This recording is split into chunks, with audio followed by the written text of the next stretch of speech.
안녕하십니까. 토요 법회를 시작하겠습니다. 오늘 또 사념처 명상의 세계 교재 558쪽입니다. 지난 시간부터 고진멸도 사성제의 괴로움을 해결하는 방법 세 가지가 있다고 그랬습니다. 첫 번째는 괴로움이 있다고 아는 것. 그러니까 먼저 인지해야 돼요. 인지한다는 것이 굉장히 중요해요. 모르면 몰라요. 그러니까 그 무슨 일이든지 조건, 순서 그런 게 있다는 것. 그러니까 어느 날 천둥에 개 뛰어들듯 깨달음이 이렇게 오는 게 아니고 어떤 일정한 단계들이 있어요. 그런 일정한 단계들을 거치는 과정들이 어려서부터 넘어지고 울고 보채고 하는 무수한 과정을 거쳐서 그때는 모르죠. 조금 성인이 되어서 이제 자기 뜻대로 안 되는 문제들, 그런 문제를 경험하면서 괴롭기 시작하거든요. 근데 돌이켜 보면은 깨달음을 얻은 자들, 시쳇말로 깨달음도 사람의 수준에 따라서 다르겠지만은 실제 저는 아라한과 가까운 사람들과 함께 생활을 했어요. 근데 우리와 달라요. 매우 어린애 같아요. 그리고 매우 원칙적이에요. 그리고 매우 부드러워요. 아주 도덕적 문제에 있어서 용납이 안 되는 문제는 단칼에 베어버리고, 그 다음에 얼굴에 감정이 없어요. 또 정에 빠지지 않아서 이성적으로 판단하고, 그러니까 그런 것들을 실제 가까이 모시고 살면서 놀라운 경험들을 많이 했어요. 사람을 통해서 사람의 수준을 아는 거 아니에요. 그러니까 우리가 옛날 깨달음의 정신세계를 몰랐다고요. 저는 그 길 없는 길, 그 경허스님 그 수덕사 그쪽 최인호가 쓴 1, 2, 3권 책을 읽고 소위 불교의 정신세계 구도자들의 것을 어디서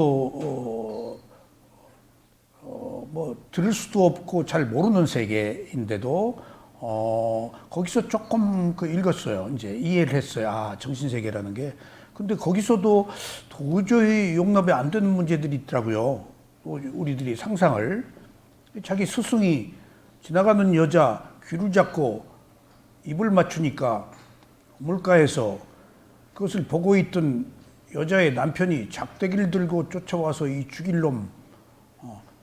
그래서 스님 둘이 걸음아 나 살려라고 뺑소니를 친 그런 기록들이 다 있어요. 그리고 그 외에 조금 유사한 이해할 수 없는 다른 기록들. 그러니까 그게 과거에 우리들의 깨달음이라는 것이, 정신세계라는 것이 너무 고답적이고 상상 속의 일이고 너무 막연하고 그래서 어떻게 보면 상당히 미화된 부분인데, 그런 것들이 비도덕적인 것임에도 불구하고 좀 멋있게 보였단 말이에요. 아, 깨달은 자는 이렇게 파격도 하는구나. 그러니까 뭐 가령 예를 들면은 원효대사가 뭐 어디 가서 가다가, 당나라인가 그때 무슨 나라예요 그게, 가다가 동굴 속에 자는데 목말라서 먹었더니 아침에 보니까 그 해골에 있는 물이었다 뭐 하는 그런 뭐 사실인지 아닌지 알 수 없는 다소는 황당한 이야기들, 그런 것들이 아름답게 미화되어 있었다고요. 실제 그런 사람들을 접할 수가 없고, 또 실제 내가 계율과 도덕적 행위를 하고 있지 않았기 때문에, 수행을 하고 있지 않았기 때문에. 근데 미얀마 스님들을 뵈니까 이제 놀라운 거예요. 정말 놀랐어요. 저게 어떻게 그렇게 부드러운 사람이 어떻게 얼음장처럼 차가워?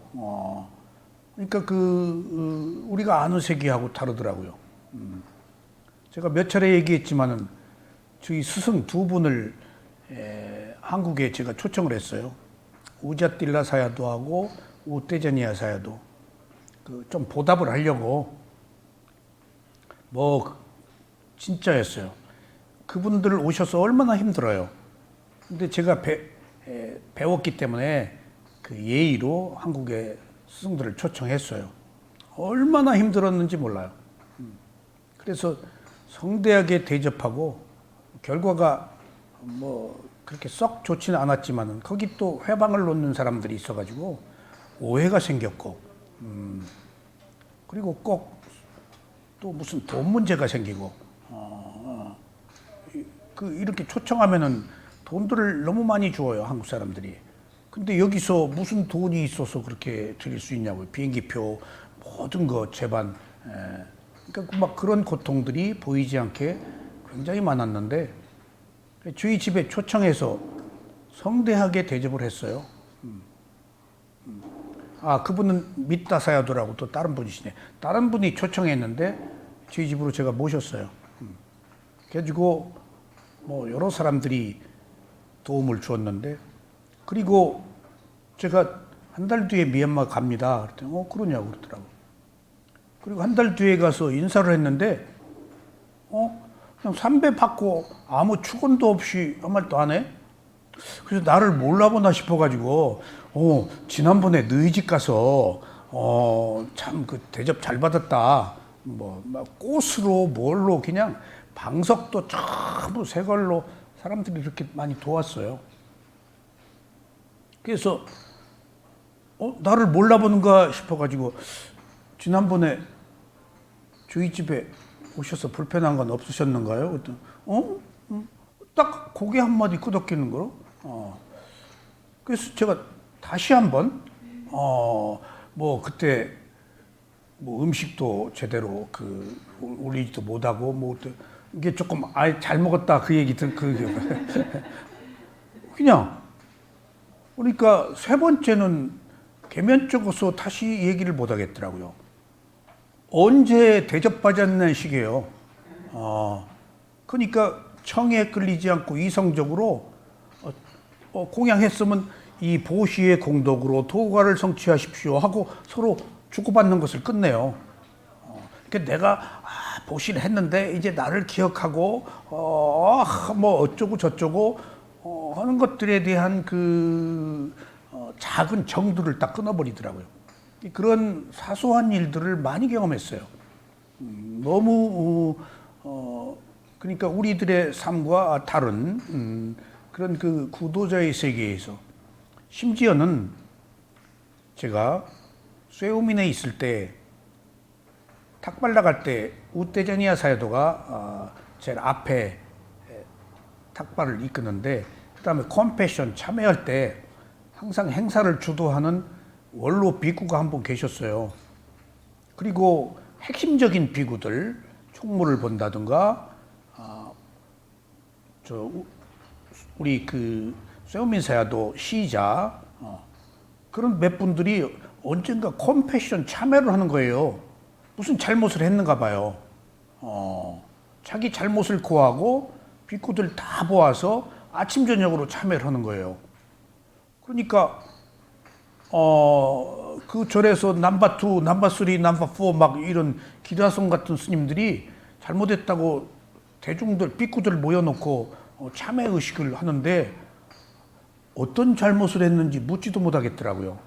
근데 그런 일들이 있으면 자기가 고한대요.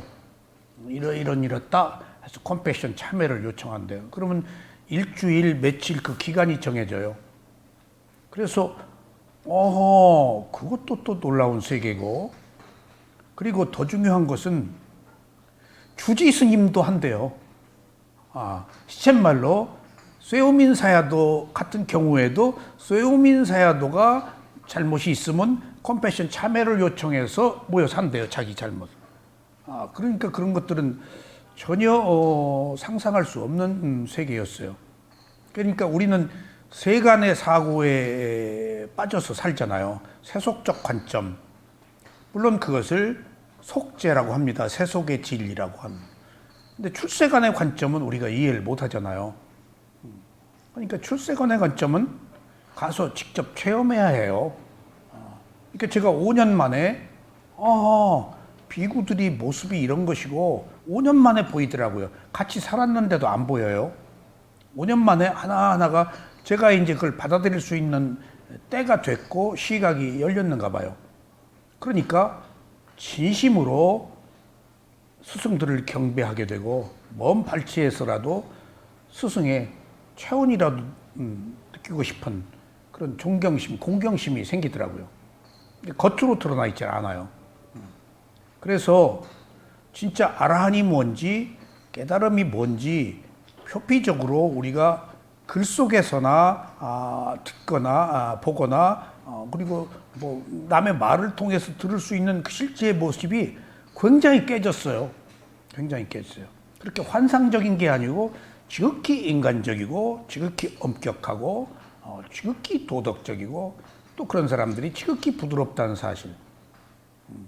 그러니까 그 빠따미야 쇠우민의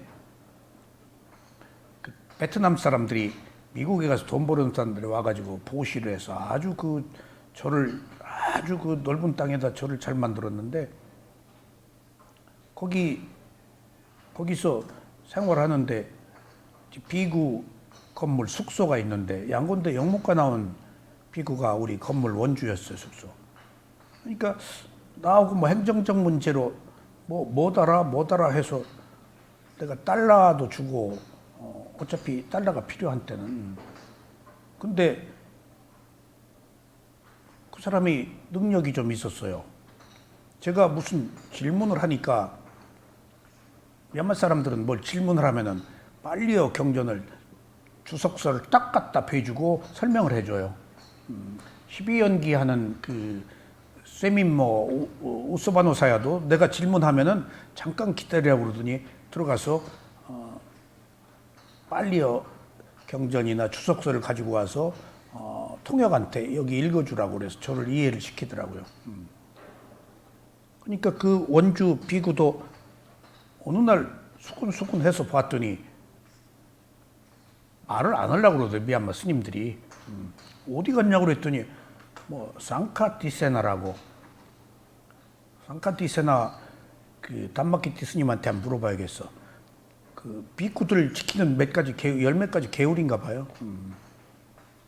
그것 때문에 나갔다고. 쇠군 사야도가 옷 벗겨버렸어요. 이유를 물어보니까 돈만 줬다고. 외국인 달러만 줬다고. 예. 그러니까 그런 점에 있어서는 또 외국인들은 어차피 달러 만지자는 시자도 없고 그래서 우리가 가면 다 청현 스님한테 달러며 뭐며를 다 맡겨요. 그리고 지갑 속에 거기 습기가 많아서 가죽이 있으면 안거 기간에 지갑을 안 열어보거든요. 그럼 파랗게 곰팡이가 쓸어 있어요. 가죽, 수분 머금고. 달러도 곰팡이 쓸어요. 그래서 이제 나중에는 비닐봉지에 넣어가지고 뭐 해서 이제 맡기고 필요하면 거기 쓰도록 하는데 어쨌든지 그런 얘기를 듣고 어느 면에서 우리가 모르는 그 무서운 그 계율을 지키고 있구나. 누가 얘기했겠죠. 경전에도 부처님한테 막 고자질 하잖아요. 그거 안 해도 똑같아요. 고자질해요. 내 얘기도 고자질을 해요. 내가 걔한테 고기들 던져줄 때 미얀마 스님들은 고기를 툭툭 던져주더라고요. 그래서 그게 뭔가 나는 조금 한국적이고 개를 사랑한다는 그런 내가 또 이제 개를 좋아하니까 그래서 이제 고기를 탁 안 준다 주고 내가 숟가락에다가 이렇게 줬다고요. 그 이튿날 인터뷰 시간에 지적이 딱 왔어요. 누가 그랬냐 내가 딱 이제 난 얼른 그러니까 고까웠지. 누가 그런 것까지 시시콜콜하게 누가 그런 얘기 없디까? 그때 내가 봤대. 우리 우대전이야가 보긴 뭘 봐. 왜 걔 숟가락에다 밥 좀 안 줘야? 미얀마 스님들은 던져주는데 난 대한민국 사람이라서 조금 이렇게 줬다 그랬더니 내 숟가락에다 걔 고기 주는데 뭐가 문제냐? 그랬더니 남이 볼 때 사람이 사용하는 것을 그렇게 쓰면은 혐오감을 준다. 아, 누가 얘기했구나. 그러니까 그 처음에 외국인들을 처음 받지 않았다가 한국 사람들을 받아들일 때 얼마나 감시망이 이렇게 정보망이 우리들이 일거수일투족을 다 알고 있어요. 보고하는가 봐요. 그래서 이거 군국주의라서 이런 것들이 사회주의라서 보고 시스템이 돼 있는가 했더니 사실인즉슨 인터뷰 때 그런 얘기가 나온대요. 인터뷰 때. 누가 뭔 일을 했는데 내가 그걸 보고 어떤 마음이 일어났다라고 얘기가 된다는 거예요. 비밀이 없더라고요.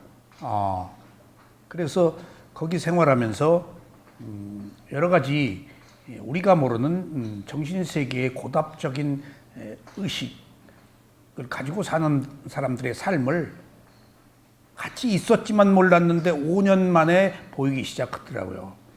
그러니까 내가 보는 힘이 없었던 거예요. 그냥 똑같이 봤던 거예요. 근데 나중에 보니까 달라요. 이제 하나하나가 그런 것처럼 정신세계는 세속의 진리와 출세간의 진리가 있듯이 다릅니다. 그러니까 우리는 지금 세속에서 출세간의 진리를 얻고자 하는데 출세간의 진리를 지금 보이지도 않고 몰라요. 근데 하나하나 나도 모르게 바뀌어 가면서 조금씩 색다른 체험을 하는 거예요. 그런 것들이 확연하게 드러나지 않습니다. 그게 지혜의 과정입니다.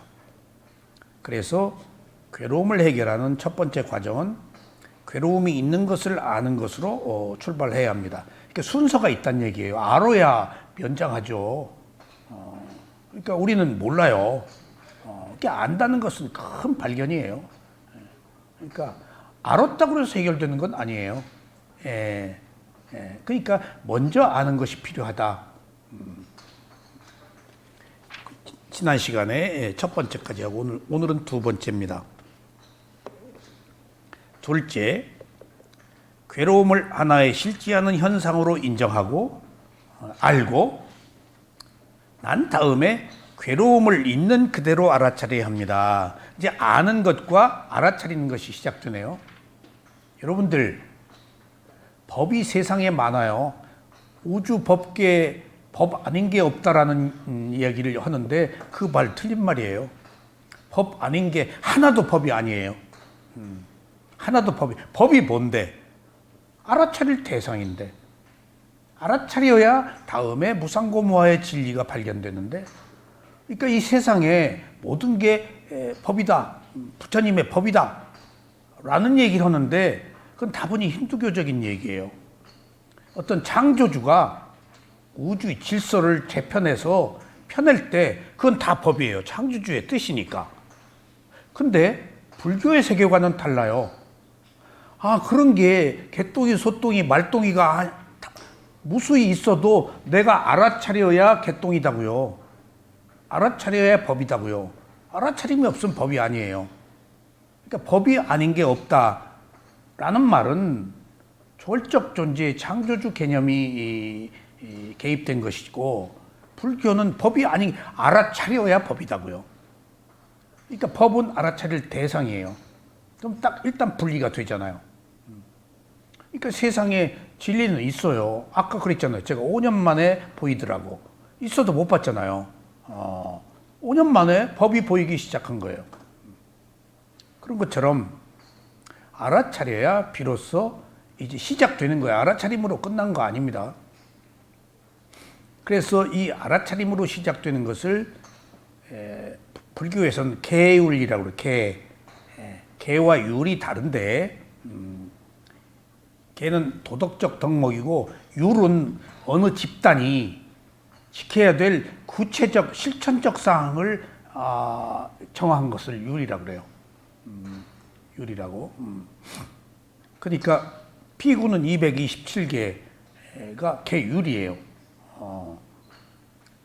그래서 알아차려야 됩니다. 그러므로 괴로움을 없애려고 싸우지 않아야 하며 괴로움을 해결하기 위해 다른 것을 도모하지 않아야 합니다.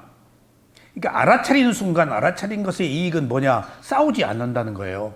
또 다른 걸 원하지 않는다는 거예요. 하나의 현상으로 인정하고 분리하는 거예요. 하나의 현상으로. 그러니까 먼저 인지하고 두 번째 알아차려야 되고. 그러니까 이게 일종의 조건입니다. 또 괴로움 때문에 좌절하지도 말아야 합니다. 괴로워 죽겠네 하고 또 좌절하고 슬픔 비탄에 잠겨서 뭐 자살하거나 별 일탈을 하는 행위를 하지 않아야 됩니다. 알아차림이 있으면 그런 게 다 없죠. 알아차린 순간 괴로움이 나의 괴로움이 아니고 하나의 현상으로 객관화되니까 그럼 그럴 필요가 없죠. 그러니까 알아차림이 있을 때 비로소 모든 것들이 시작된다는 겁니다. 근데 이 알아차림이 개정해라고 계율을 대체하는 겁니다. 알아차린 순간은 청정한 행위이기 때문에 계율을 지키게 됩니다. 그러니까 알아차림이라는 것은 매우 독특한 현상이에요. 부처님에 의해서 밝혀진 이 사띠라는 알아차림은 매우 심오한 얘기입니다. 먼저 기억, 두 번째는 알아차림. 이 첫 번째 사띠라는 뜻의 기억, 발리어 사띠의 기억은 현존하는 기억, 과거를 기억하는 게 아니고 깨어서 각성하는 상태를 기억해서 잊지 않고 있는 것. 그걸 아빠마데나 삼빠데타라고 그러는데 그 아빠마데나 항상 불방일, 게을리지 하지 않고 깨어 있는 것. 그러니까 사띠가 아빠마데나 부처님의 마지막 유언에 있는 아빠마데나 같아. 불방일이라고 그러는 거. 좀 비슷한 얘기예요. 근데 사띠 많이 쓰고 어느 경우에는 아빠마데나 얘기를 또 쓰세요. 빨리요. 그러니까 계율을 지키는 알아차림. 알아차림이 있으면 계율을 지키는 도덕적 덕목이 실천되고 다음에 정. 자, 개가 청정하면 뭐가 청정하죠? 마음이 심청정. 개청정 다음에 심청정이 생겨요. 그러니까 이 계율이라는 것이 얼마나 중요한 토대인가 하면은요, 모든 것의 시작이에요. 그러면 심청정이 생기면 마음이 고요해진다고요. 그것을 집중이라고 그래요. 원래 집중을 사마디라고 그러는데 이게 사마타에서 파생된 말인데, 그래서 집중하면은 뭐 사마타 수행에서 보통 집중이라고 그래요. 파사나 수행은 찰나 집중이라서 집중 안에 있지만은 경전에서 그렇게 크게 안 다루어집니다. 파사나 얘기가 많지 않기 때문에 기본적으로 대중들에게는 높은 수준의 사람들에게만 설하는 게 아니고 일반 대중들을 부처님이 상대하잖아요. 그러니까 비구들한테 높은 수준의 사람들은 위파사나 얘기를 하지만은 그렇지 않은 사람들한테 경우에는 사마타 얘기를 하는 경우가 많습니다.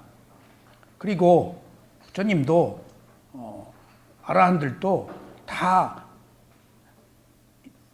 닛바나 열반에만 들어가 계신 줄 알았더니 열반이 아닌 멸진정, 세속에서 비상 비비상 처천 후에 멸진정, 그러니까 상수 멸진정이라고 상과 느낌이 소멸된 상태에서 지각하는 청정한 상태, 멸진정에 들어가 계시는 경우가 많이 나왔어요. 그래서 내가 왜 열반에 들어갔다 안 나오시고 더 깨끗한 열반에 들어갔다 안 나오시고 멸진정에 들어가셨나? 이런 걸 누구한테 물어볼 수도 없잖아요. 경전에 그렇게 많이 나와요. 멸진정의 상태로 들어갔다는 얘기가. 근데 여러분들이 그런 얘기 잘 읽어도 열반인지 멸진정인지 모르잖아요.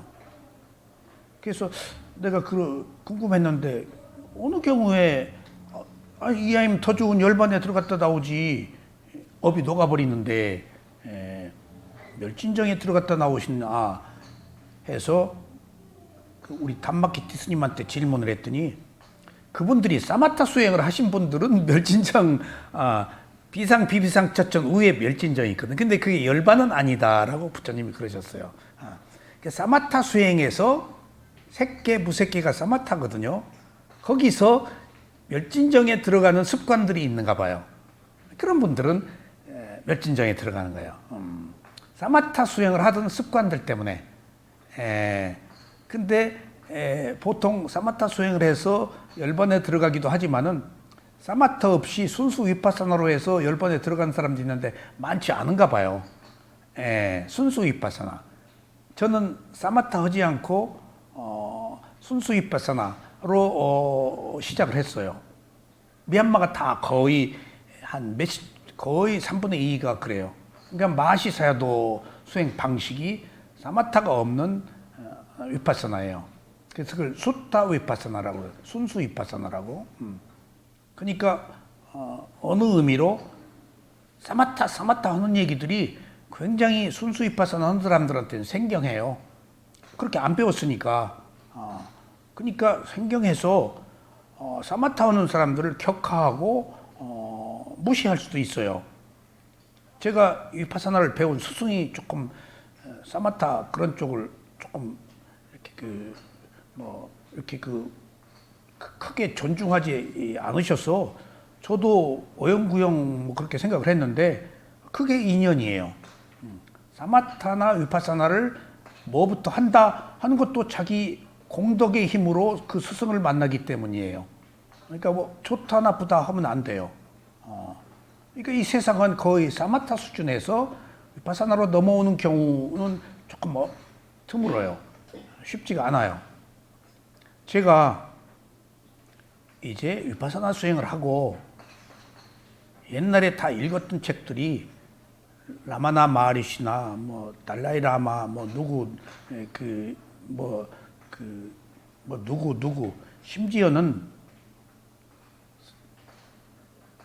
티벳에 두 가지 훌륭한 책이 사자의 서하고 밀라레빠 신만송이 굉장히 유명한 책이거든요. 옛날에는 그냥 뭔 모르고 읽었죠.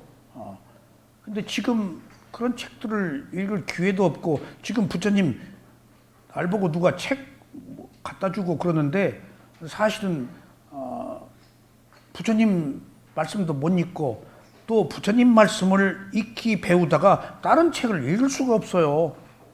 이게 제 고백입니다. 읽을 수가 없어요. 시간도 아깝고 엉뚱한 얘기고 뭐 그 쓸데없는 시간. 그러니까 수준이 다르고 내용이 달라서 읽을 수가 없어요. 정말입니다. 그러니까 누구 글 쓴 걸 제가 못 읽어요. 왜 특별히 또 안 읽는가 하면 바로批판이 들어온다고요. 내 의식 속에. 이거 쓸데없는 소리 하고 있네. 아직 이게 수준이 낮네. 그러니까 저도 괴롭다고요. 그런 걸.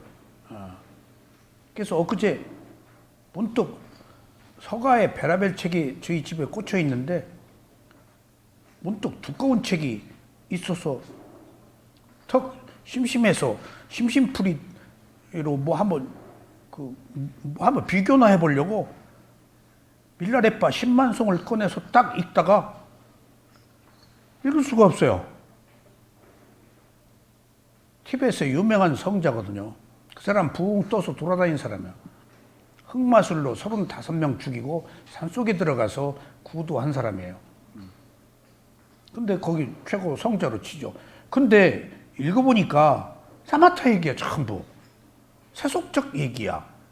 위파사나의 지혜에 대한 얘기가 없어. 딱 읽어보면 알아요. 이렇게 이런 최고의 지성이라고 최고의 성자라고 하는 사람들의 수준이 낮은 사마타 세속적 수준에 머물러 있구나. 부처님의 깨달음에 대한 통찰 지혜, 그냥 금강석처럼 탁 깨고 드러내는 알토란 같은 그런 말씀들이 아니고 그런 얘기들이에요. 그래서 또 한 번 또 깜짝 놀랐어요. 내가 가까이 듣고 실천하려고 하는 부처님의 말씀이 세상 사람들이 하는 얘기와 얼마나 다른가. 그러니까 그 비교하는 병이 잘못 생겼어. 그러니까 덮어놨어요. 덮어놓고 이제 내가 심서가 조금 뒤틀려서 그런가 하고 그 뒤에 또 읽어보니까 또 그래. 그러니까 덮어놓고 지금 일주일째 했는데 놔뒀어요. 떠들어보기도 탁자 위에 놓고 떠들어보기가 싫어요. 괜히 내가 갈등만 느끼고 밀라레빠와 부처님의 말씀의 차이를 구별하게 되니까 갈등이 생기는 거예요. 그건 그거대로 하나의 프로세스, 과정으로 이해하기가 어렵더라고요. 다 그러겠죠. 예, 다 그러겠죠.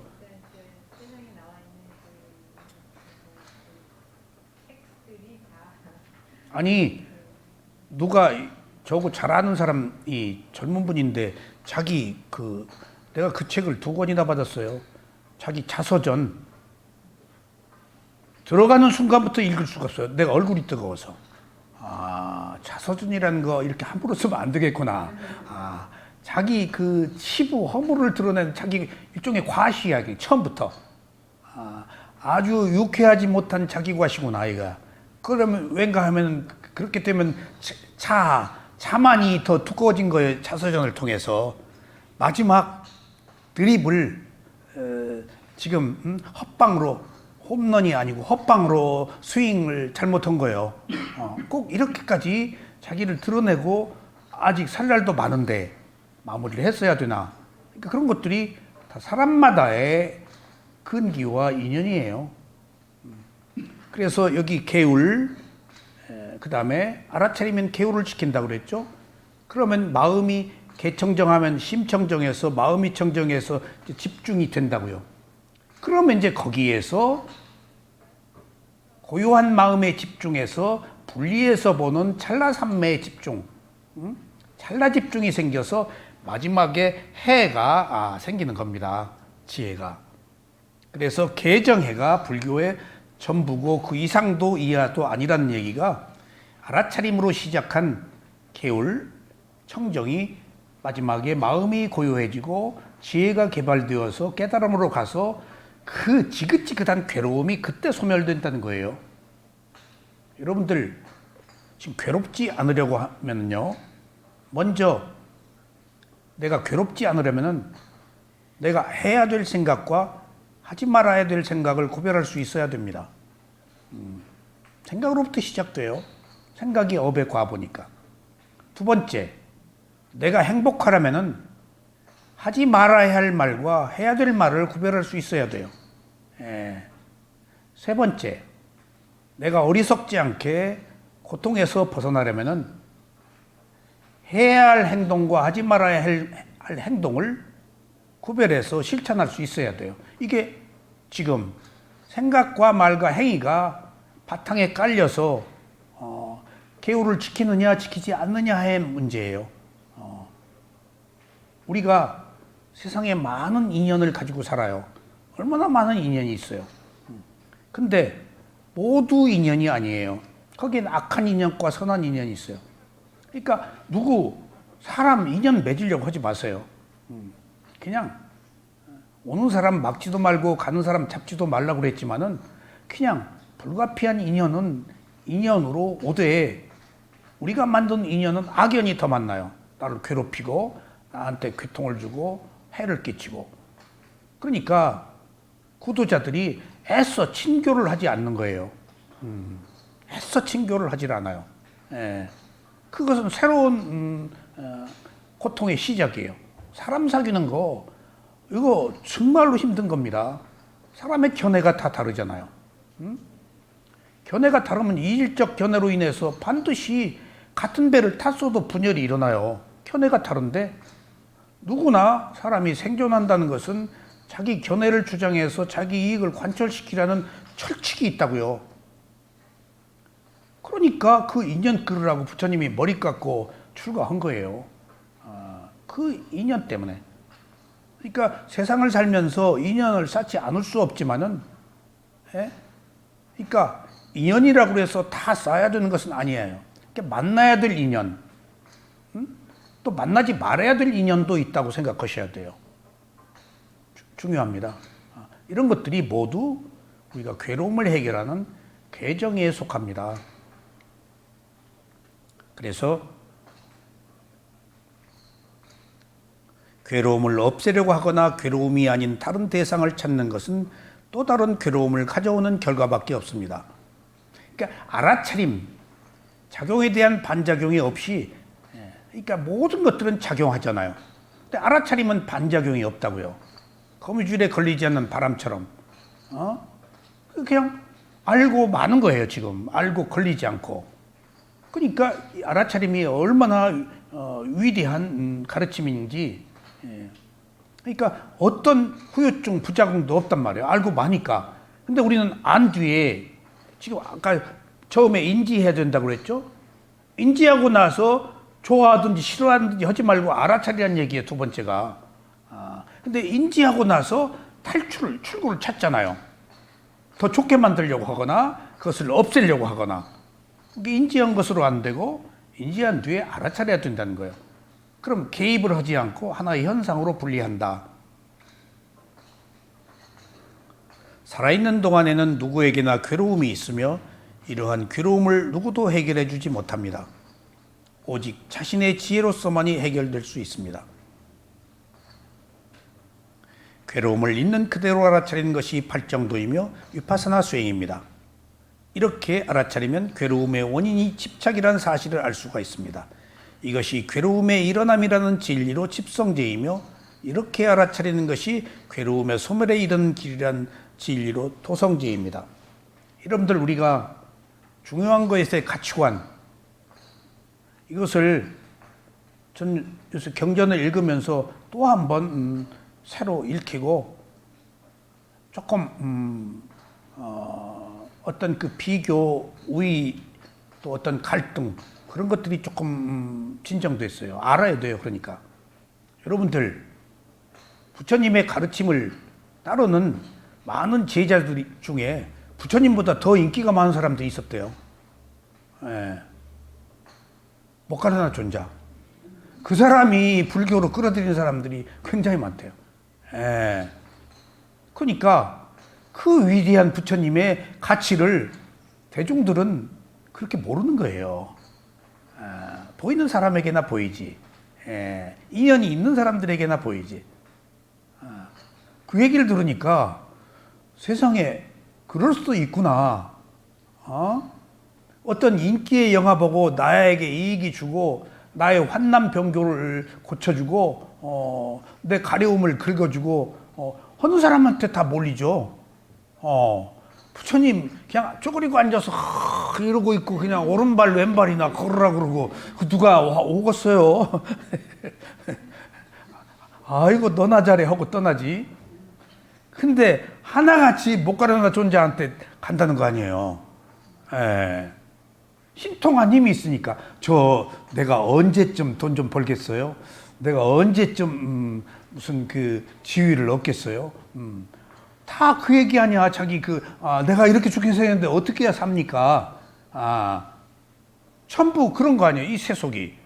그러니까 인기라는 것이 얼마나 위험한 거예요. 부처님이 모카라나 존재한테만 신통을 허락했대요. 다른 비구들한테 신통을 허락하지 않았대요. 왜? 모카라나 존재는 신통을 부림으로써 자기에게 해함을 가져오는 것으로부터 벗어난 사람이라서. 그렇지 않은 사람은 그 신통으로 자기 힘이 지성, 지혜의 힘이 나약해질 가능성이 있기 때문에 아직 여지가 있다는 거예요.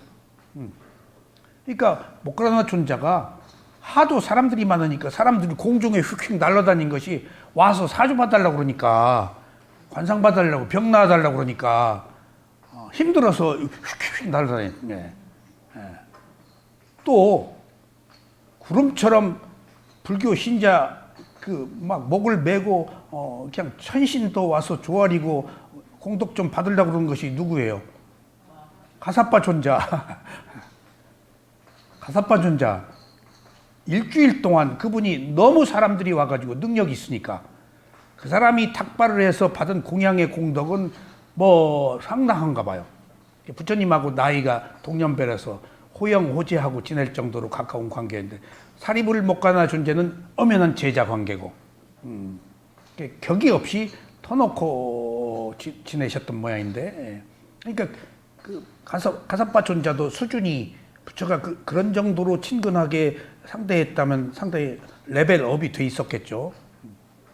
그 공덕 그냥 가사빠 존재한테 탁발 줘가지고 공덕발 받으려고 줄을 서서 나 왜 사막에 가서 혼자 밥도 안 먹고 일주일 동안 딱 일주일에 한 번씩 나와서 밥을 얻어먹는 것 같죠. 사람들이 너무 많이 올려오니까 공덕 받으려고 귀찮아서 피한 거예요. 그런 이야기들을 보면은 아, 부처님 같이 위대한 가르침, 위 없는 깨달음을 얻고 모르는 게 없는 부처님보다도 모카라나 존자나 가사파 존자한테 사람들이 구름처럼 몰려들었다는 사실이 주는 현실이 지극히 세속적인 거예요. 우리들의 세속이 가치관이 그렇다고요. 예. 이게 얘기가 조금 빗나가네. 무슨 얘기인가 하면은 한국 명상원을 몰라주는 거에 대한 위안으로 이렇게 얘기하는 거 아니에요. 가치는, 그래서 내가 아까 법은 인정해주는 사람, 알아찾는 사람에게만 법이다. 그래서 이건 매우 축소돼 있어요. 이 가치는. 원하는 자에게만 드러나요, 이건. 그러니까 이 무슨 시정 잡백같이 그냥 저 시장 바닥에 좌판 놓고 그냥 뭐 아무나 와서 찝쩍거리고 맛보고 할 수 있는 것들이 아니라고요. 이 가치는 존귀하기 때문에. 그래서 부처님이 깨달음을 얻고 청법을 사한파티가 3번 한 거예요. 그러니까 그것도 제가 이해를 못했는데 부처님만 천인이 청법을 3번 한 게 아니고 역대 모든 부처가 반드시 꼭 3번 하는 의례적 과정을 통과했더라고요. 그 민권사야도 삼장법사 책에서 내가 읽었어요. 그 이유는 법의 존귀함. 우리가 청법을 3번 하잖아요. 삼시세판. 법의 존귀함을, 그렇게 존귀함을 인정하는 자에게 법이 갈 수 있기 때문에 찍 한 번 하고 그냥 쓱 받는 게 아니고 적어도 3번 정도는 자기가 청법을 함으로써 간절한 소망, 의도가 일어나고 자기 절제가 일어나고 자기 청정함이 성숙될 수 있는 조건을 갖추는 게 3번이에요. 4번은 하지 마요. 4번 오바야. 그것도 균형 적당한 것 같아요. 3번 정도와. 그래서 두 번째는 그 알아차림이라는 것이 바로 계율을 지키고 고요함으로 인해서 지혜가 나는 8정도까지를 이제 의미합니다. 자, 셋째, 첫째는 괴로움이 있는지 아는 것, 두 번째는 괴로움을 있는 그대로 알아차리는 것, 셋째는 괴로움을 있는 그대로 알아차리면 무상고 무아의 통찰 지혜가 나서 유신견이 사라지고 모든 집착으로부터 자유로워져 열반에 이릅니다. 수행자가 무상고 무아의 지혜 상태에 따라 수다원 사다함 아나함의 도과를 성취하고 마지막에 아라한의 도과를 성취하면 지구의 행복인 열반에 이릅니다. 이렇게 해서 모든 괴로움이 종식됩니다.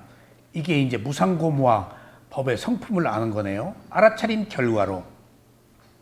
여러분들, 우리는 어느 날 뜻하지 않게 미얀마에 갔다 오신 우리 스님으로부터, 그 스님이 위파사나 배워가지고 한국에 오셔서 이제 저희한테 위파사나를 가르쳤는데, 그래서 너무 낯설고 생경하고 듣도 보도 못한 이야기라서 첫 번째 인연이 닿아서 그 스님을 뵈고 위파사나를 배우러 갔는데 내가 겉모양에 걸렸어요.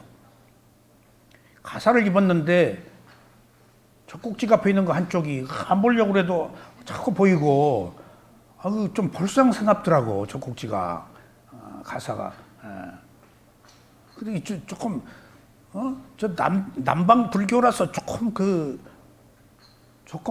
격이 좀 시쳇말로 좀 이렇게. 그리고 스님 방에 그냥 크고 작은 불상들이 너무나 많고 무슨 푸닥거리 하는 집 같이 그래서 그 시각적으로 뭔가 조금 걸렸어요.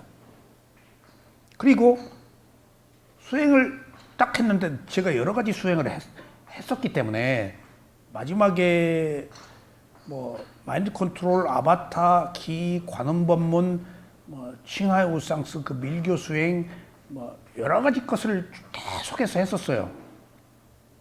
그러다가 아바타 하다가 밀교로 넘어가지고 위파사나로 왔어요.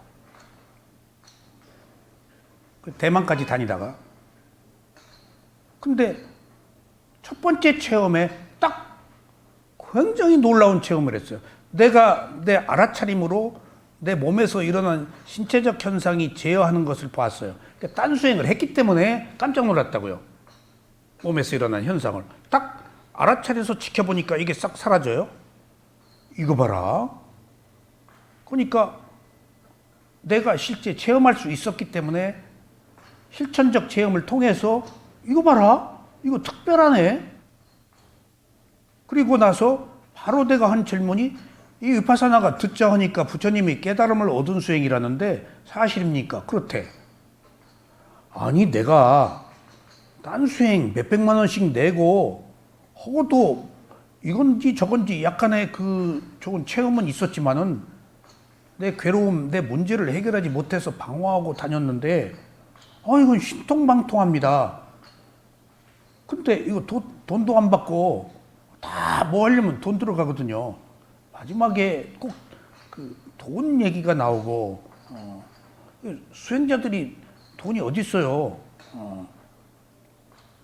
그러니까 돈 없어서 못 오는 경우도 있다고요. 지금 수강료 어디 무슨 마음선 그런 데는요. 나중에 어느 단계에 올라가면 돈 엄청나게 요구합니다. 거기서 물러나죠. 근데 이건 돈 얘기는 제가 못했지. 부처님이 깨달음을 얻은 수행인데 진짜냐 진짜네. 왜 이게 2500년 만에 들어왔습니까? 다른 것들은 막 그랬더니 인연이 그렇게 닿았대? 인연 제가 불교도가 아니었기 때문에 인연 뭔 말인지 하여튼 그래서 그런 모양이구나 하고 집에 와서 책을 찾아보니까 막 제가 딴 책은 많았는데 불교서적은 얼마 없었는데 그래서 몇 가지 불교서적 시공사에서 나온 불교서적을 찾아보니까 위파사나라고 안 써있고 써있어야지 부처님이 깨달음을 얻었다는 기록이 어디도 없어요. 그래서 이게 가짜인가? 그리고 보니까 거기에 비발사나라고 한문으로 써 있더라고요. 그래서 비발사나? 가만있어 이건가 보다. 세네 줄 있어요. 비발사나라고. 진짜 세네 줄. 불교 수행의 길라잡이라는 그 시공사 책에 그냥 모조지로 그냥 너무 화려한 돈 많이 들여서 낸 책인데 그리고 나서 이거 봐라 하고 좋은 체험을 했기 때문에 위파사나 얘기를 계속했는데 기록을 찾기가 어려워요.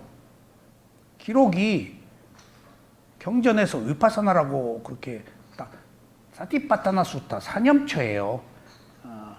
신소신법 사념처 얘기만 있지 위파사나라고 특별하게 그렇게 얘기를 하나요? 위파사나는 사마타 수행과 위파사나 수행으로 구별하기 위해서 조금씩 나중에 쓰는 말이에요. 그러니까 기록도 없지. 예. 그리고 그거에 대한 풀이도 없지. 물어볼래야 물어볼 사람도 없지. 그래서 제가 미얀마로 가고 왔다가 또 가고 막히면 인터뷰 받으러 가고 갈만한 인연이 돼서 제가 발심이 나서 갔지만은 하나하나 호기심이 생겨서 접근하기 시작한 거예요. 그래서 우리가 경전을 읽어도 사마타 얘기 위주지 위파사나라고 확연하게 드러나 있지 않아요. 근데 저는 다 알죠.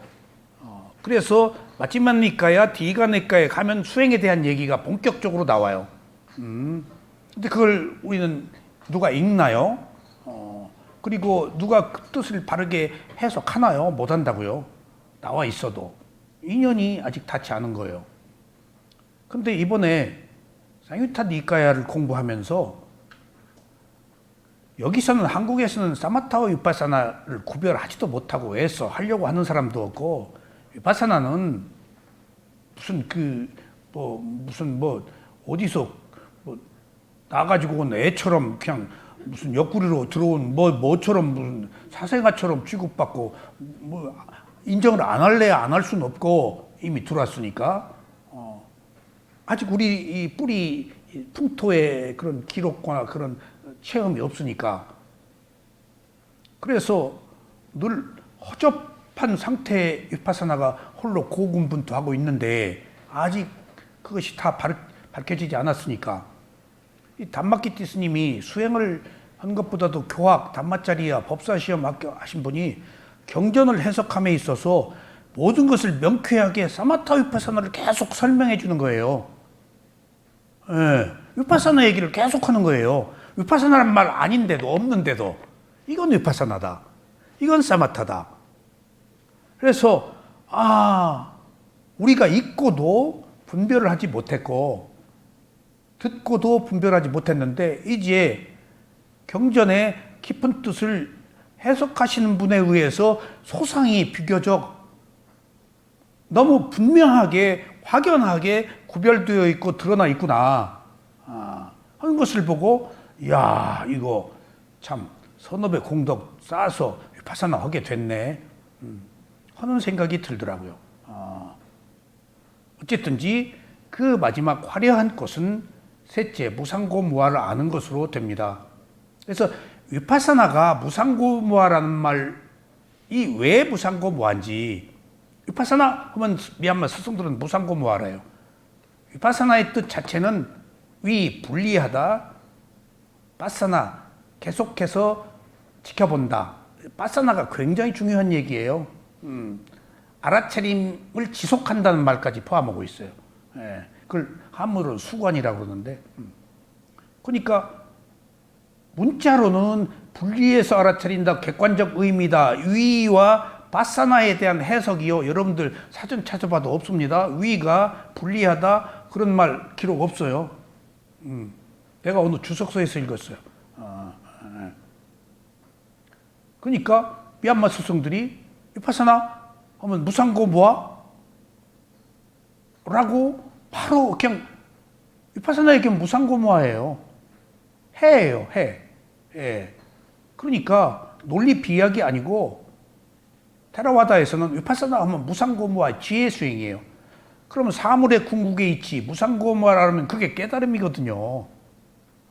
그러니까 위파사나가 남방불교의 독단적 교리가 아니고 부처님이 깨달음을 얻은 수행이라는 사실이 경전의 처처소소에 곳곳이 밝혀져 있는데도 이제 읽어도 쓱 지나갔는데 이건 사마타, 이건 위파사나 그렇게 확연히 구별해 주니까 이제 조금 눈이 뜨기 시작해요.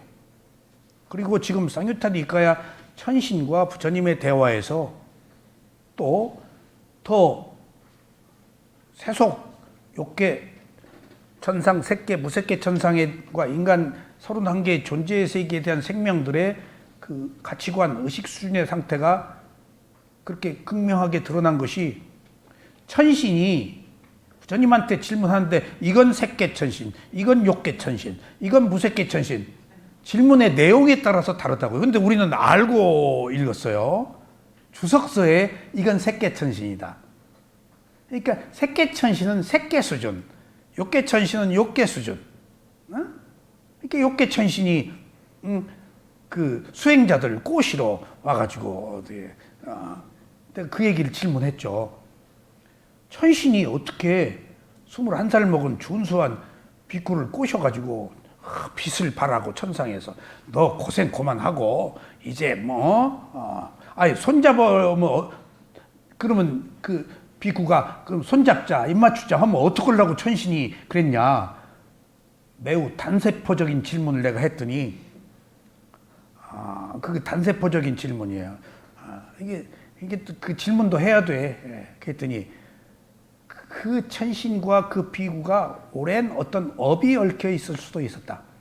천생의 뭐 부부였다거나 천생의 가족이었다거나 그리고 그 막연한 흠모 그것이지 그 이상은 또 아니다.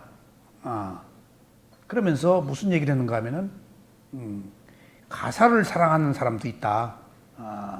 어떤 여자가 비구를 자기 친구 스리랑카 친구인데 비구를 너무 사랑한마지 목숨까지 다 내줄 것 같아서 가사를 벗었더니 딱 고개를 돌리고 안 만나주더라.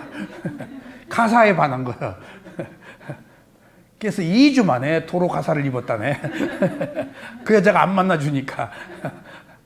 그러니까 그 얘기는 이게 우문의 현답이야. 그 천신은 그 비구의 가사, 구도자의 생활을 흠모했을 것이다. 그 이상 시나리오는 쓰지 말아야 돼. 그러니까 인간 관계에서 우리는 실증적 어떤 사례를 결론 지어가지고 유추 해석하려고 하는데 나름대로의 낱낱의 상황이 있다는 거예요. 그 천신과 그 비구의 관계. 그러니까 유감스럽게도 우리 선희 씨는 가끔 또 그 뒤에 어떻게 됐어요?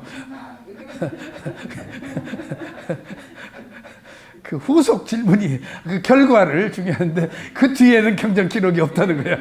주석서도 없고. 너무 많은 얘기들이라서 이렇게 적당한 선에서 우리 호기심을 끊어야 돼요. 인연이 거기까지 닿아서 그렇고 만 것으로 해결해야지. 그래서 아들 딸 낳고 검은 머리 팥뿌리 되도록 살았어. 그래서 내가 오늘 한 이야기 중에 이루어질 수 없는 것, 할 수 없는 것, 해야 될 일과 하지 말아야 될 일에 대한 기준은 있더라는 거예요. 기준. 그 선을 넘어갈 수 없는 어떤 기준들. 근데 우리는 기준을 지금 모르잖아요. 제가 스님한테 그 천신과 그 구도자의 그 흠모하는 그런 관계를 지금 질문한 제 요지는 다른 거였어요. 뭐가 다른 거였는가 하면은 그 천신이 감각적 욕망을 가지고 욕게 살으니까 감각적 욕망을 가지고 그 비구를 꼬신 거 아니에요. 시쳇말로. 그 이야기에서 제가 느낀 것은 감각적 욕망의 무모함을 알고 싶었던 거예요. 감각적 욕망은 돈키호테와 같이 무모하다고요. 정신병자 같이 무모하다고요. 밑도 끝도 없이 자기 몸을 불태워도 또 그게 돈키호테예요. 정신 이상자다고요. 감각적 욕망은 눈을 멀게 하니까. 그래서 그 감각적 욕망은 무모하다. 그러니까 알고 달라드는 게 아니고 모르고 달라드기 때문에 그 끝은 비참하다, 나락이다, 고통이다. 그럼 우리가 가지고 있는 욕망은 뭐야? 감각적 욕망이에요. 우리들의 끝은 비참하다고요. 무모하고. 그러니까 우리가 무슨 힘으로 살아요? 감각적 욕망의 힘으로 살잖아요. 이거 감각적 욕망을 여러분들 나쁘게 보지 마세요. 그 힘으로 살아왔는데 그래서 세속의 진리가 중요해요. 그 힘으로 돈 벌고 그 힘으로 성공하고 감각적 욕망 없으면 아예 다 나태한 게으름 속에서 아이고 너나 잘해 하고 빈둥빈둥 잠만 자고 일도 안 했을 텐데 그런 의미에서 제가 감각적 욕망을 매도하려고 하는 게 아니고 감각적 욕망은 기본 구도에서 필요한데 그것을 벗어난 균형, 중도, 팔정도 그것을 벗어나서 문제다는 거예요. 지금 아직 깨달음을 얻기 이전에는 깨달음을 얻으려고 하는 것도 일종의 욕망이에요. 처음부터 깨달음을 얻으려고 하는 의도조차 없으면 깨달음을 못 얻잖아요. 그러니까 필요하되 우리가 늘 밸런스, 균형을 유지해서 중도적 관점에서 받아들이냐 하는 것을 그 균형을 이루게 하는 게 알아차림이란 말이에요. 그 알아차림이 위대한 것이 감각적 욕망은 필요한데 세속의 진리예요. 그것도. 근데 오버하면은 그것이 이룰 수 없는 사랑을 이룰 수 없는 것을 부단히 바라는 헛된 야망이기 때문에 그것이 내 마음을 불태우는 것이 돼서 그 폐해가 크다는 거예요. 거기서 우리는 새로운 시각을 가져야 돼요. 무슨 시각? 우리가 감각적 욕망이 계율의 측면에 있어서 부도덕하다라고 보면 안 된다는 거예요. 그 힘으로 살았는데 누가 그걸 버리려고 그래요? 내가 그 힘을 가지고 성공했는데 누가 버리려고 그래요? 그러니까 그런 사람 보고 버려라 해서 되겠어요? 너 갓돼 좀 지나치다 좀 빼라 라는 얘기가 중도다고요. 불가피한 것, 현존하는 것들은 그대로 존중해야 되는 게 세속의 질서예요. 어쩔 수 없이 원인과 결과가 생겼잖아요. 그것마저 부정하면은 우리는 존재할 수가 없어요. 기존에 있는 것은 긍정하자고요. 그리고 어떻게 균형을 이루어서 더 발전할 수 있는가 하는 문제가 우리들에게 주어진 과제입니다. 그래서 괴로움을 있는 그대로 알아차리면 무상고무와의 통칠 지혜가 나서 유신견이 사라지고 모든 집착으로부터 자유로워져 열반에 이릅니다. 핵심이 어리석음, 잘못된 견해의 첫 번째가 유신견이에요. 내 몸이라는 것. 그러니까 사카야디띠, 잘못된 견해라고 그러는데 내 몸이라는 사실. 근데 여기 제가 자꾸 이것을 걸고 넘어지는데 경전에서는 유신견이라고 얘기를 해요. 그러면은 유신견과 비슷한 것은 뭘까? 유아견이 있죠. 근데 유아견, 유심견은 얘기 안 해요. 유신견, 몸만 얘기하지. 마음 안 들어가요, 부처님이. 어려워서. 마음 터치 안 해요. 어리석음의 원흉은 마음이 내 마음, 나의 자아다라는 건데 살짝 이제 대중들에게 접근하려고 내 마음이 네 마음이 내 마음이 내 마음이 내 마음이 아니다 하면 튀니까 네 몸이 네 몸이 아니다 라고 우회적으로 접근한 거예요. 제가 그래서 유신견이 있지 유심견은 없다고요. 그래서 스승한테 유신견, 어리석음에 대표되는 몸이 내 몸이라고 하는 것에는 유아견, 유심견이 포함되냐 그랬더니 포함된다고 그러시더라고요. 그러니까 몸이 내 몸이면은 마음도 내 마음이라고 알지. 몸과 마음을 다 똑같이 지 거라고 아는데 정신과 물질 명색을. 그러니까 겉으로 드러난 유신견이라는 것이 지금 마음은 드러나 있지만 먼저 대중들에게 설하기 위해서 몸이 네 몸이 아니다 해야 조금 이해가 쉽다는 거예요. 마음까지 네 마음이 아니다 그러면 튀어요. 자기 마음은 사수하려고 하죠. 자기 마음은. 그런 그 또 깊은 뜻이 없지 않아 있습니다. 수행자가 무상고무와의 지혜 상태에 따라 수다원 사다함 아나함의 도과를 성취하고 마지막에 아라한의 도과를 성취하면 지구의 행복인 열반에 이릅니다. 이렇게 해서 모든 괴로움이 종식합니다. 그러니까 괴로움이 있는지를 알고 괴로움을 알아차려서 무상고무와의 지혜가 나는 것. 그러니까 자 보세요. 먼저 무엇을 지켜야 된다고 그랬죠? 계율. 계율을 지키면 마음이 고요해진다고 그랬죠? 그럼 심청정, 개청정에서 심청정. 마음이 고요해지면은 이제 집중력에 의해서 사물의 이치가 보인다고 그랬지? 뭐가 보여요? 무상고무와. 그걸 해청정이라고 그래요. 개청정, 견청정, 해청정. 이게 8정도고 12연기고 위파사나예요. 이게 8정도고 위파사나예요. 12연기가 아니고. 위파사나예요. 그게 8정도고 그것 자체가 위파사나예요. 그렇게 해서 위파사나란 말이 곳곳에서 위파사나라는 용어로 드러나진 않지만은 그것을 통틀어서 그것을 꿰서 구슬을 엮는 것이 다 위파사나였더라고요. 진리는 있는 그대로의 상태입니다. 그러니까 진리, 담마는 있는 그대로예요. 담마 법이라고 그랬죠? 진리예요, 법은. 그 법은 뭐죠? 빨리요, 공부합시다. 있는 그대로를 법이라고 그래요. 진리라고 그래요. 거기 있잖아요. 근데 내가 각색에서 왜곡해서 보잖아요. 알아차리면 있는 그대로 보는 거예요. 꿈에서 보지 않고 내 선입관으로 보지 않고. 이렇게 법이란 게 이렇게 존귀한 거예요. 진리는 있는 그대로의 상태입니다. 이거 내가 마하테라 사야도 책에서 다 읽은 거 따온 거예요, 이거. 예. 이게 담마에 대해서 그 마하테라 책 샀어요? 예. 거기 자세하게 나와 있어요. 얼마나 속속들이 구체적으로 우리가 접근하기 어려운 빨리어에 대한 해석들. 그 위파사나도 거기서 다 나온 얘기예요. 또 밤 새웠어요? 3번 읽어야 돼요. 3번 읽어요. 부처님 일대에 모든 게 다 나와 있는. 거기 다 나와 있어요. 황 스님도 그거 사셨어요? 예. 근데 그 책을 여기서 번역했으면 싶은데 최 선생이 너무 할 일이 많아가지고 너무 좋은 책이에요. 우리 그 용어가 다 다르더라고. 해석이 좀 잘못돼 있고. 담바키티 스님이 그 책을 보시더라고. 네, 그래서 알 것은 다 아시네. 내가 스님. 스리랑카 스님이랑 마하테라 스님이 더 그러니까 스리랑카 스님인지도 몰라. 예. 왜냐하면 거기 사마타 얘기가 많이 나와요.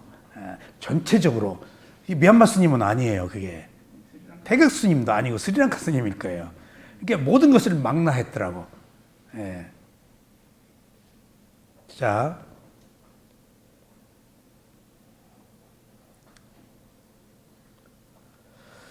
있는 그대로의 상태는 누구에게나 똑같이 적용되어야 하며 보편타당해서 어떠한 논쟁의 여지도 없어야 합니다. 이 보편타당하다, 있는 그대로다, 그것이 제가 무슨 말로 자꾸 이 말을 쓰는가 하면은 나 믿어야 천당 간다 라는 얘기 아니다고요. 계율을 지키지 않으면 천당 못 간다, 그 얘기도 아니에요. 계율은 수단이에요. 계율 지켰다가 나중에 잘못한 거 알면 돼요. 안 지켰다가 마지막 의도가 중요하다고요. 꼭 어떤 잘못을 했다고 해서 그걸로 끝나진 않아요. 다른 마음이니까, 거기 나는 없으니까. 이렇게 무아가 좋다니까. 무아 때문에 두려워서 공포를 느낄 게 없어요. 무아니까 내가 과거에 한 잘못이 다 용서될 수 있다니까. 이제 광명 찾아요. 그 과거에 한 잘못이 다 아니야. 근데 나라고 생각하니까 그게 원죄지, 족쇄지. 영원히 해탈을 못해. 내가 한번 잘못했는데. 그 내가 몰라서 한 행동까지 지금 다 책임을 져야 하니까 내가 어떻게 살아. 억울하잖아. 몰랐을 때 것까지. 예. 근데 말끔히 아는 한순간에 그것은 해결이 된다니까. 이렇게 모든 인류에게 문호가 개방되어 있는 거, 이게. 집착으로부터 벗어나도록. 그러니까 이것밖에 없어요, 사실은. 이것밖에 없다고. 과거에 내가 한 잘못을 내가 아니었어. 그러면 그 받을 나도 없어. 내가 아니었기 때문에 업의 과보를. 근데 받을 나도 없지만은 그 몸과 마음을 가지고 한 그 행위의 과보는 그 몸과 마음에 와요, 안 와요? 오긴 와. 근데 그게 내가 아니라니까. 오긴 오는데. 오긴 온다고요.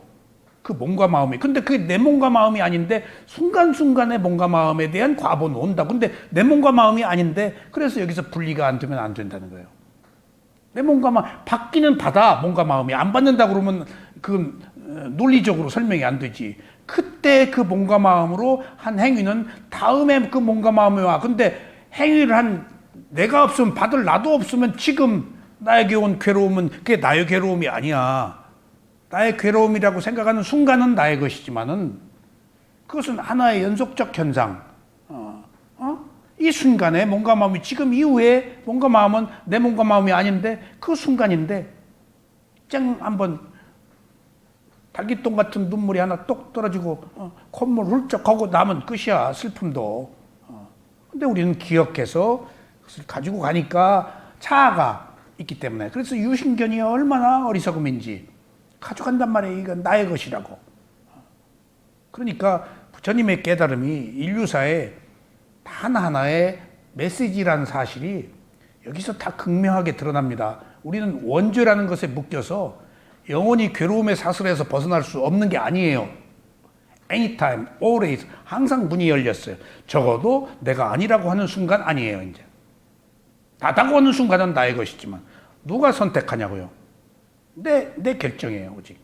그것이 지혜로 결정되는 것입니다.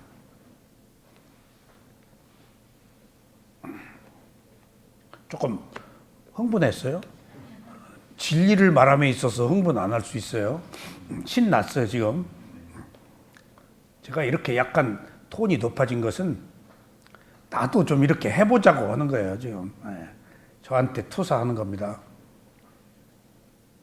괴로움에 일어남은 집착이라는 사실도 있는 그대로의 진리입니다. 괴로움이 있다는 진리와 괴로움의 원인이 집착이라는 사실은 세속적 진리입니다. 아셨죠? 고집, 이게 뭔 질서죠? 세속의 질서예요.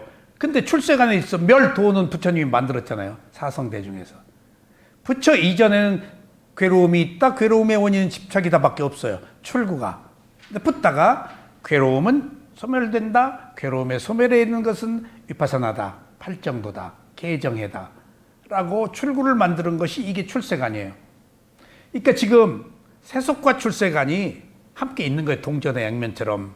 이 출세관이, 세속이 없으면 출세관이 있을 수가 없어요. 세속이 없는데 무슨 출세관이 필요해? 무슨 얘기예요? 천상에서는 행복만 있어서 지금 수행을 못 오잖아. 거긴 아라한이 못 되잖아. 천상은 행복만, 괴로움이 없고 행복만 있기 때문에. 우리는 세속에 괴로움이 있어서 출세간의 행복을 지금 찾는데, 그러니까 지금 우리가 겪고 있는 괴로움은 매우 중요한 바도난 밥상, 진수성찬이에요. 사실은 이 괴로움 때문에 내가 해탈을 할 수가 있다고요. 그런 의미에서 괴로움은 와서 보라고 나타난 법, 손님이다고요.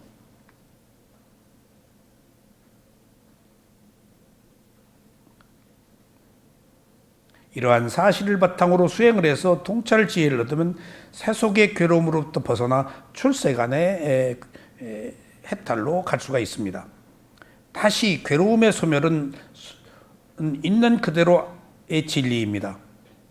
괴로움의 소멸에 이르는 길인 팔정도는 있는 그대로의 진리입니다. 괴로움의 소멸에 이르는 길인 팔정도 위파사나 수행을 해서 괴로움의 소멸인 열반에 이르면 괴로움뿐인 윤회가 끝납니다. 괴로움의 소멸과 괴로움의 소멸에 이른 길은 출세간의 진리입니다. 이렇게 해서 세간의 진리가 출세간의 진리로 완성되는 것이 고집멸도 사성제입니다. 부처 이전에는 세속적 진리, 괴로움과 괴로움의 원인이 있었지만은 부처가 출현해서 그 출구를 찾아낸 것이 고집멸도, 멸과 도의 그 성스러운 진리입니다. 이상 괴로움을 소멸하는 세 가지 방법입니다. 지금까지 괴로움이 있다, 괴로움을 알아차려야 한다, 괴로움을 있는 그대로 알아차려서 무상고무화를 얻어야 한다 라는 것이 괴로움의 소멸에 대한 세 가지 방법입니다. 처음에 괴로움이 있다는 진리입니다. 다음에 괴로움을 알아차리는 수행입니다. 마지막으로 수행을 해서 생긴 통찰 지혜로 열반을 실현하는 결과를 얻는 것입니다. 역대의 모든 수행자들은 전통적으로 세 가지 방법을 통해서 깨달음을 얻습니다. 이 세 가지를 빨리어로 빠리야띠, 빠띠빠띠, 빠띠웨다라고 합니다. 한번 따라서 오시죠. 빠리야띠, 빠띠빠띠, 빠띠웨다. 이게 지금 우리가 얘기한 괴로움이 있다, 괴로움을 알아차리는 수행, 그리고 무상고무화를 알아서 빠띠웨다, 깨달음을 얻는 거예요. 엊그제 제가 이것을 빠리야띠, 이게 하도 어려워서 빠리야띠하고 빠띠빠띠가 헷갈려서 야빠띠, 야빠 왜다 뭐 이렇게. 엊그제도 내가 실수했어요. 빠띠부터 착각했어. 빠띠가 수행인데. 그러니까 내가 다 알았는데도 조금 지나면 또 잊어버려. 그래서 빠리야띠를 나는 수행으로 순간적으로 착각했어. 빠리야띠, 빠띠웨다. 근데 여기서 여러분들, 지난번에 우리가 빨리어 경전 강독하면서 빠띠웨다 나왔어요.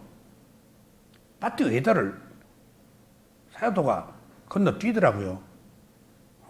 그래서 빠띠웨다를 얼른 지적거든요. 있다. 그리고 또 넘어가요. 그래서 내가 또 지적했어요. 세 가지 빠띠웨다 있다. 그랬더니 그 답이 중요해요. 지금 우리는 수행에 관한 일반적 경전의 내용을 공부하고 있잖아요. 빠띠웨다를 왜 스님이 안 다루었는가 하면 그건 아라한 것이다. 그래서 여기서 제외한다 그러더라고요.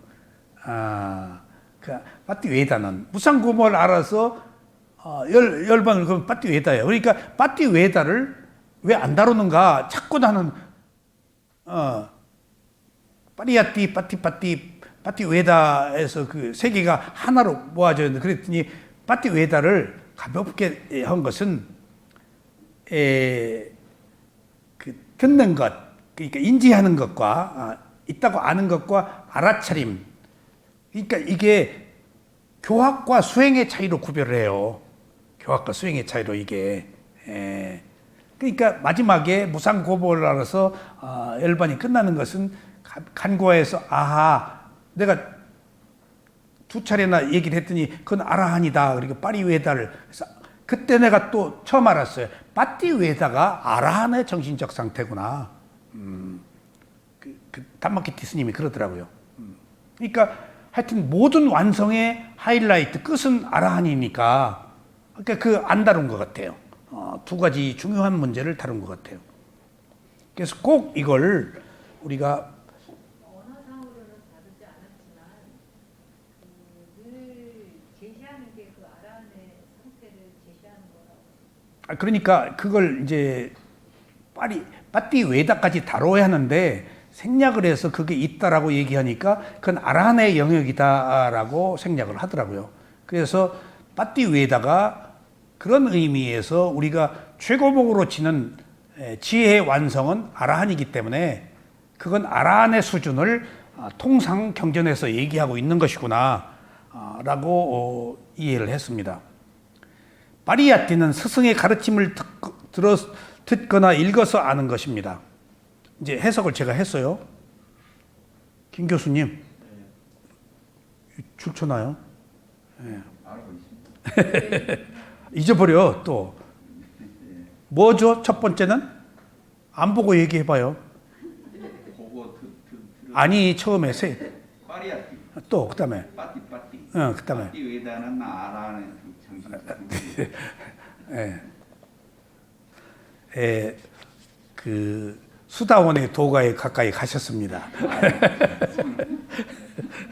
빠띠웨다는 수도원부터 얘기하는 건 아닌가요? 아라한이래요. 아라한이래요. 그러니까 담마키티 스님이 얘기해서 빠띠는 가르침을 듣고 그대로 따라서 실천하는 행위, 수행이에요. 이게 이것이 위파사나 수행입니다. 빠띠웨다는 이러한 원인으로 도과를 성취하는 것입니다. 누구나 이상의 세 가지 과정을 거쳐서 괴로움으로에서 벗어나 해탈의 자유를 얻습니다. 그러니까 수다원, 사다함, 아나함, 아라한의 도과를 하나로 묶어서 마지막에 아라한이라고 할 수도 있겠죠. 근데 처음에 어느 경우에는 수다원만 얘기할 수도 있어요. 어느 경우에는 아라한만 얘기할 수도 있어요. 하나니까 마지막에는 수다원을 얻은 사람이 7생 이내에 반드시 아라한이 되니까 그것은 세부적인 코스의 분별이지 두루 네 가지가 하나의 성자로 통용되는 것 같아요. 근데 이게 일단은 이 빠띠웨다라는 흐름에 들어야 되기 때문에 혹시 일단 이 수다원도 이 당연히 할수 있지 않을까 당연히 포함되는데 그런 질문이었어요. 네네. 아니 담마키트 스님이 거기서 그렇게 얘기한 것은 아라한의 경지이니까라고 열애를 시켰다는 겁니다. 사성제는 괴로움이 일어나는 진리와 괴로움에 소멸하는 두 그룹의 진리로 나눌 수 있습니다. 그러니까 사성제 아까 처음 2개, 뒤에 2개. 괴로움이 일어나는 진리는 세간의 진리로 고성제와 집성제입니다. 이 두 가지는 세속의 진리라서 윤회가 계속되는 진리입니다. 그러므로 붓다가 새롭게 발견한 진리가 없을 때는 이 세상에는 이 진리밖에 없습니다. 다음으로 괴로움이 소멸하는 진리는 멸성제와 토성제입니다. 이 두 가지는 출세간의 진리라서 윤회가 끝나는 진리입니다. 이 두 가지 진리를 붓다가 찾아내어 비로소 인류가 괴로움의 질국에서 벗어날 수 있게 되었습니다. 그러니까 서양 사람들이 불교는 염세주의자로 맨 괴로움만 있다라고 한다, 쥐어짠다 하는데 괴로움이 사실이 있다는 것을 긍정하고 붓다는 그 이후에 괴로움에 벗어난 출구까지 제시한 것이다 라는 후반부 부분이 있어서 부처님의 가르침이 위대한 것입니다. 출세간의 진리인 멸성제는 열반이고 토성제는 팔정도입니다. 그러므로 수행자는 먼저 괴로움이 일어나는 진리인 고성제와 집성제를 알아차려야 합니다. 그리고 멸성제와 토성제를 실천하여 끊임없이 괴로움에서 벗어나야 합니다. 하지만 세간을 살면서 출세간을 모르면 고성제와 집성제만 있고 멸성제와 토성제를 알 수 없습니다. 이 이야기를 제가 계속 여러 차례 강조하는 이유는, 자, 우리는 진리도 극단적으로 선호하는 경향이 있어요. 제가 수행을 하면서 과거에 살아온 습관으로부터 벗어나서 부처님이 가신 위대한 새로운 삶에 대한 습관을 길들이려고 과거에 살아온 습관을 터부시하고 경멸하고 없애야 될 대상으로 생각할 가능성이 있다고요. 그러니까 밟아버려. 바이블에 그런 얘기 나와요. 막 단호하게 끊고 밟아버리고 악을 막 소멸시키고 매우 공격적이죠. 근데 진리로 가려면 공격적이어서는 안 돼요. 그게 불교에 있는 그대로 보는 이해, 포용성이에요. 그거 존중해줘야 돼요. 그거 밟으면 꿈틀거리고 더 커져요. 세속의 진리를 밟고 출세간의 진리로 간다는 것은 세속의 진리를 존중해줘야 된다는 거예요. 남편의 잘못을 어떻게 해야 돼요?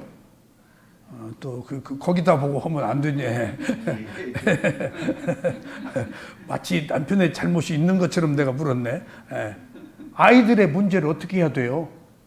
불가피한 하나의 현실로 있는 그대로 보란 얘기야. 그 속에서 출세간이 있다는 얘기지. 저도 뭔가 지금 이 얘기를 계속하는 것은 우리가 어떤 절대적인 것을 성취할 때 절대적이 아닌 것을 무조건 배척하는 일반적 성향이 있어요. 세상의 모든 사람들이 이것이 아니면 질타하고 배척해요. 내가 어떤 그 계율을 지키는 수행을 했기 때문에 하는 얘기예요. 철저하게 5계를 지키는 수행을 할 때 제가 행복했다고 그랬죠. 근데 그 행복 속에서 늘 고통과 불안이 따랐어요. 5계를 지키는 우리들의 삶은 너무 끈끈했고 너무 결속되어 있고 너무 평화로웠어요. 근데 5계를 지키는 우리들의 삶이 아닌 다른 사람의 삶, 그런 집단과 부딪힐 때는 매우 비판적으로 보거나 불쾌하게 보거나 천박하게 보거나 평멸했어요. 거기서 내가 빠져나왔다고요. 그것의 폐해를 알아서. 농담 아니에요. 우리들이 얼마나 철저히 5계, 거기서 또 계란까지 못 먹게 해요. 그러니까 빵을 먹을 수가 있나. 빵에 전부 계란들. 우리가 빵 공장을 하나 만들었다니까? 농담이 아니라. 그리고 대만 가서 소고기로 만든 고기 사다 먹고, 제7일 안식교회 고기 대신 소고기로 만든 거 다 있어요. 거기 가서 밥 먹고 식사하고. 그러니까 극단적으로 하니까 우리끼리는 뜨거웠는데 우리가 아닌 그것을 실천하지 못한 사람에 대해서 배척하는데 마치 내가 선민의식을 가지고 있는 우월감이 생기더라고요. 나는 청정하다. 이게 문제다. 이래서는 안 되는데 하는 것을 막연하게 몰랐어요. 이 위파사나를 넘어와서 균형된 감각을 제가 가졌다고요. 그러니까 우리끼리 만나요. 다 수행자들이 돈들 없잖아요. 그럼 버스 타고 오고 우리 모이는 그 마을이 있었어요. 그럼 이제 저녁에 모여요. 그럼 밤늦게 빵 구워 먹고 뭐 우리가 계란 안 넣고 뭘로 하고 우리끼리 먹는 식단이 있어요. 그럼 밤새워 계율에 대해서 얘기를 하고 또 그 밀교 수행인 빛과 소리를 관하는 수행을 하고. 근데 우리 딱 보이면 나 오늘 오면서 혼났어. 왜 그때? 옆에 고기 먹은 사람이 있는데 막 파장이 세가지고 그 사람 옆에 일어날 수도 없고 그래가지고 막 그 악취가 나서 혼났어. 그럼 그렇지? 나도 그래. 하는 이야기 속에서 우리들이 뜨거운 결속을 했지만은 새 속에서 고기 먹는 사람을 천대시하고 배척하는 우리들의 또 다른 선민의식이 문제가 있는 것을 내가 알기 시작했어요. 이게 아닌데 사람들이 우매해지더라고요. 그래서 믿음이 강하면은 맹목적 신앙에 빠진다는 것을 나중에 알았어요. 내가 결정적으로 거기서 빠져나오게 동기는 제가 선업의 공덕을 쌓았는지 죽으러까지는 안 들어갔어요. 그냥 목숨 걸고 하는데 마지막에 아니다 싶으면 저는 과감히 나와요. 우리 딸이 우리 스승을 그 여자 그래가지고 내가 그 딸을 얼마나 나의 스승을 그 여자 근데 그것도 작은 딸이 고자질했어. 아빠 언니가 아빠 스승을 그 여자 그랬다? 온통 그 여자 사진이 많았으니까 우리 집에 2년 키워놨더니 근데 그 도반의 집에 갔더니 스승 사진이 있는데 얼굴에 파리똥이 있어. 그래서 도우님 저 액자 끼워 스승 똥에 얼굴에 파리 묻었어. 그랬더니 도우님 모르는 소리예요. 왜? 그때 유리 끼면 파워가 죽어요. 내가 여기 떠날 때가 됐구나. 농담이 아니라 그 파워가 뭐냐고요. 여러분들 그 파워가 모카르나 존자하고 까사빠 존자 파워예요. 그게 이 세상에 통용하는 능력이에요. 부처님의 지혜는 안 파워예요. 그런 힘이 있는 사람 그냥 뭐 봐달라고 뭐 그냥 자기 기륭화복 점치고 그냥 싸들면 들고 그냥 충성 서약금 내고 쪼아리고 막 뭔가 얻으려고 이 세속은 그런 능력에 다 키운다고요. 지금 현존하는 종교들의 그 이끄는 지도자들 보세요. 다 파워 있는 사람들이에요. 딱 한마디 해봐야 자지러져요. 미래 딱 예언하고 그러면 교세가 확창하고 많은 신도가 생기고 다 가섭존자 모카르나 존자야. 그런데 그런 파워를 행해서 큰 세력을 이룬 사람들이 그 결과가 뭐냐고요. 그 결과가 뭐냐고요. 눈살을 찌푸리게 하는 결과들을 때로는 만들잖아요.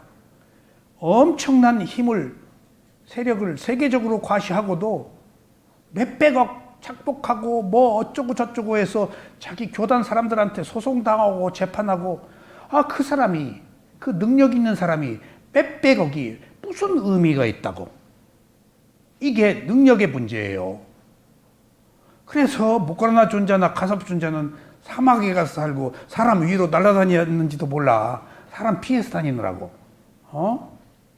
여러분들 여기서 우리가 얻을 수 있는 메시지는 능력이라는 것은 겉으로 보이는 거지만은 사실은 그 능력이 우리를 허약하게 하고 우리 암환심을 키우는 오히려 더 질곡에 떨어지는 것이라는 걸 알아야 돼. 이게 출세간의 관점이에요.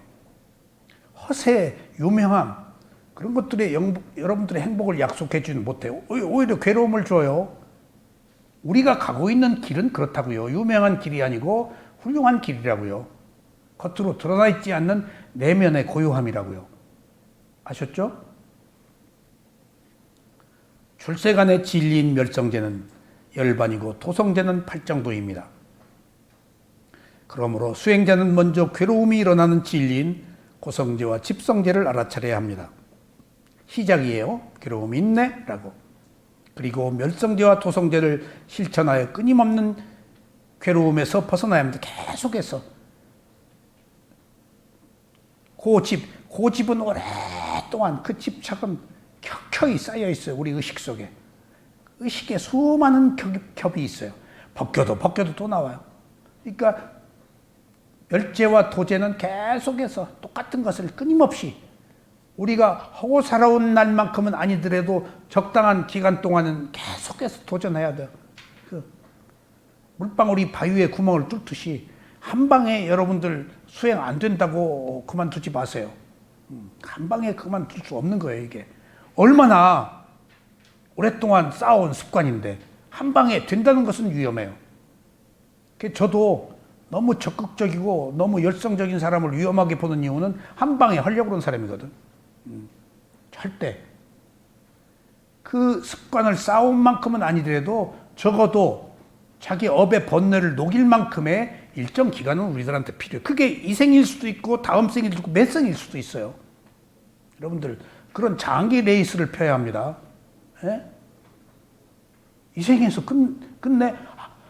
그러면 좋죠. 그러면 좋죠. 그럴 수 없을 때 우리는 길게 멀리 내다볼 때 빨리 더 끝낼 수가 있다고요. 길게 멀리 내다볼 때.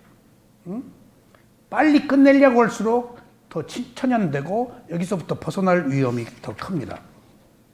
그래서 인내와 노력이란 얘기가 나옵니다. 하지만 세간에 살면서 출세간을 모르고 고성제와 집성제만 있고 멸성제와 토성제를 알 수 없습니다. 사성제는 세간과 출세간을 아우르는 완성된 진리입니다. 이 길은 누구에게나 열려 있지만 오직 원하는 사람만 갈 수가 있습니다. 여러분들이 그 길을 원해서 오늘 여기 오셨습니다. 자, 함께 모두 이 길로 갑시다. 감사합니다. 감사합니다.